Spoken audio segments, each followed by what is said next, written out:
Hari ini saya repeat video kedua untuk lebih detail lagi cara buat buah hulu.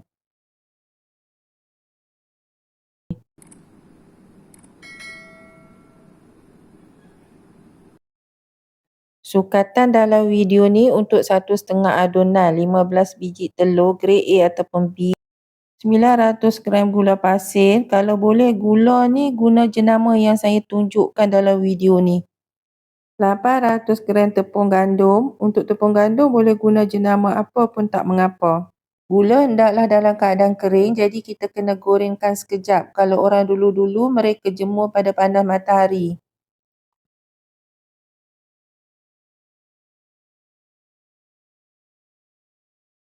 Gula tak perlu goreng lama-lama, cuma sekejap saja. Bila kita rasa dengan jari tu dah panas, dah memadai. Untuk apa kita perlu goreng gula? Supaya bahulu jadi rangut di bahagian luarnya. Bila kita rasa dengan jari gula tu dah panas, stop menggoreng. Tepung gandum pun sama, kena goreng juga supaya bahulu kita menjadi ringan.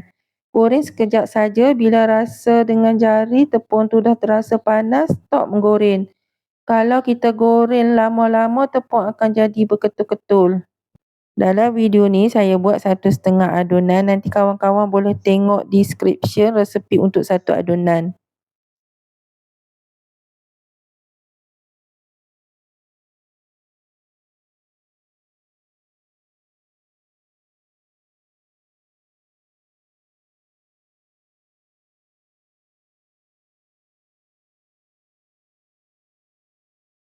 Ayak tepung yang digoreng tadi ketika ianya masih panas-panas.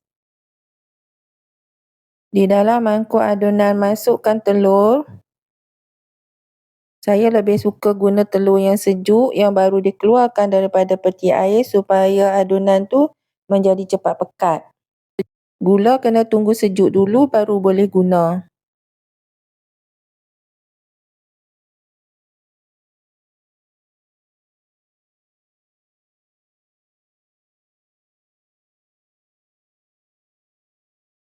Pukul telur dan gula dengan speed yang tinggi hingga pekat. Kalau 10 biji telur tu ambil masa 10 minit dah okey. Tapi kalau 15 biji telur ambil masa 15 minit macam tu.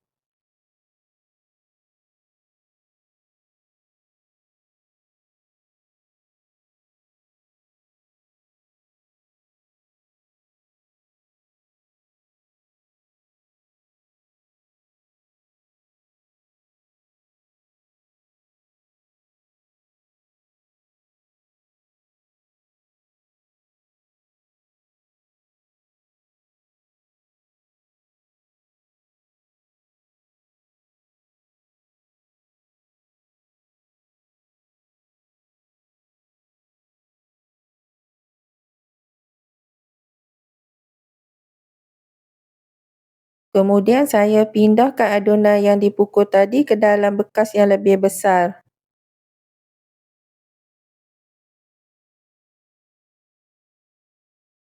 Kemudian sambung pukul lagi supaya adunan tu menjadi lebih pekat.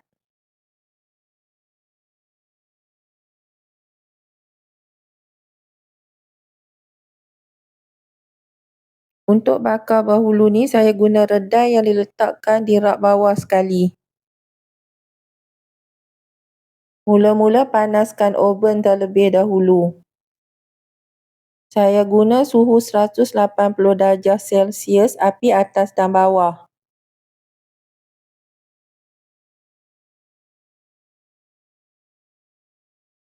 Guna acuan yang macam saya tunjukkan dalam video ni 12 lubang.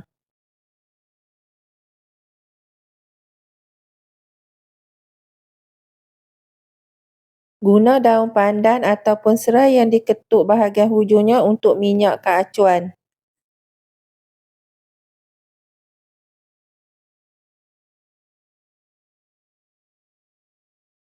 Sediakan 2 cawan yang sama untuk sukatan adunan dan tepung.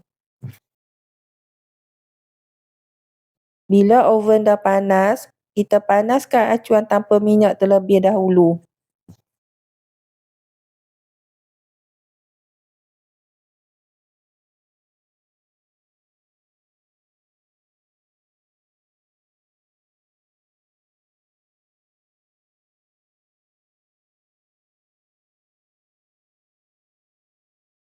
Kali kedua kita perlu panaskan acuan bersama dengan minyak pula. Boleh dengar desiran kalau acuan tu betul-betul panas. Kalau tak ada desiran maknanya acuan belum cukup panas. Sambung panaskan lagi. Sambung panaskan lagi acuan tanpa minyak ya.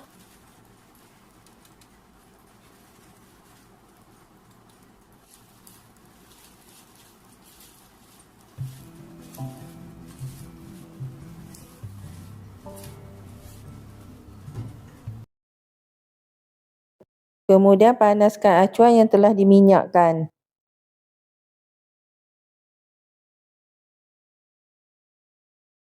Sementara kita panaskan acuan bersama dengan minyak, bolehlah bancuh adunan. 3 cawan adunan telur, 1 cawan tepung gandum. Adunan yang diperlukan adalah sederhana pekat, jangan terlalu pekat.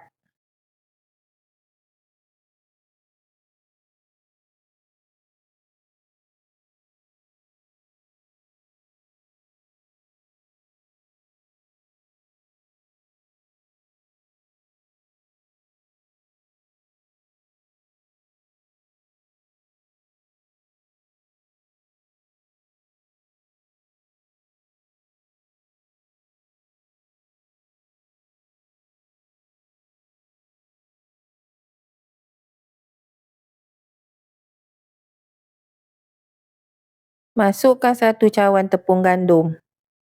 Bila kita sudah adunkan adunan ni tapi nampak seperti cair, bolehlah tambahkan garam 1 sudu atau 2 sudu makan tepung lagi. Adunan jangan terlalu pekat.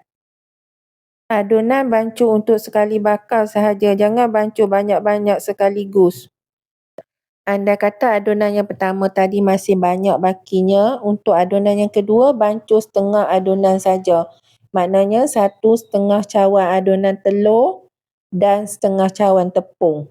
Adunan yang telah dicampur dengan tepung perlu sentiasa ditutup.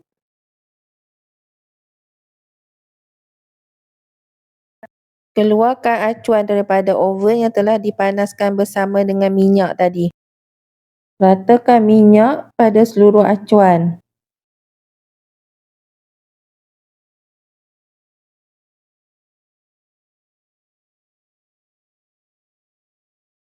Keluarkan minyak yang berlebihan.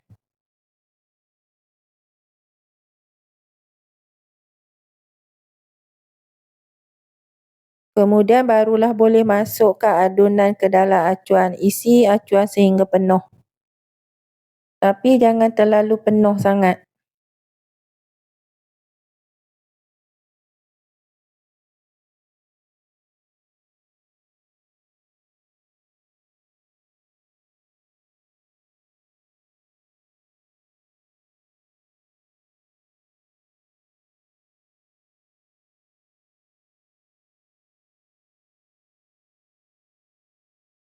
Bakar dahulu memang tak ada jangka masa. Kita tengok bahagian atasnya dah perang, dah tak basah lagi, bolehlah dikeluarkan daripada oven.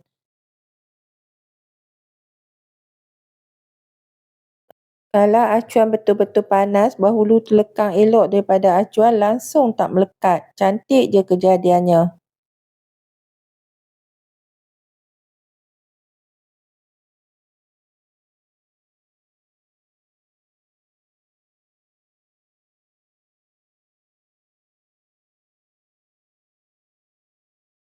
Untuk bakaran yang kedua, minyakkan acuan dan panaskan acuan tu terlebih dulu. Sama saja seperti step yang sebelum.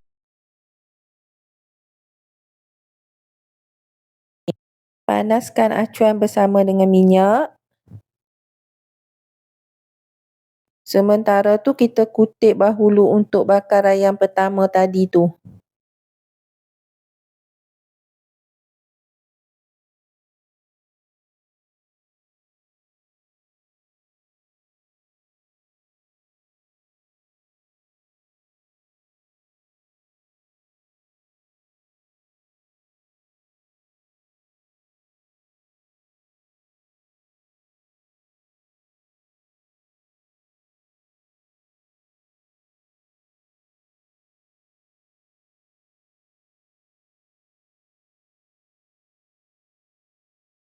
Adunan telur kena selalu dipukul-pukul supaya adunan tu tak cair.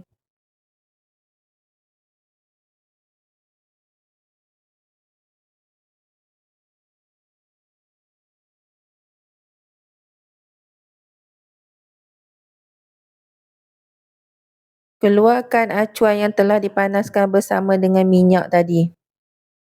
Rata-ratakan minyak pada semua lubang acuan.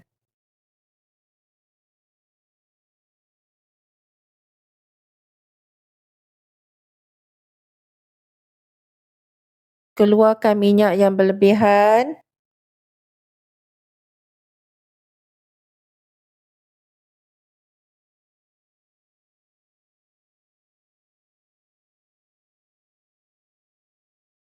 Kemudian baru masukkan adunan ke dalam acuan. Ulangi step yang sama sehingga habis adunan dibakar.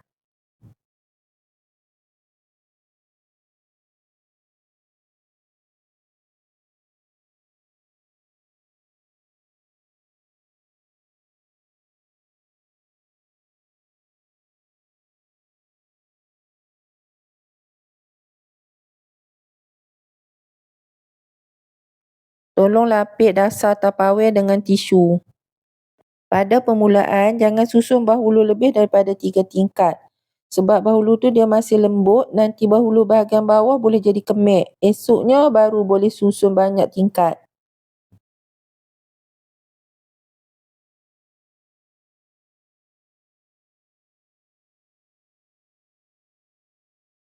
Bila kita lihat bahulu yang sedang dibakar hampir garing, baru kita simpan bahulu yang sebelum tu di dalam Tupperware.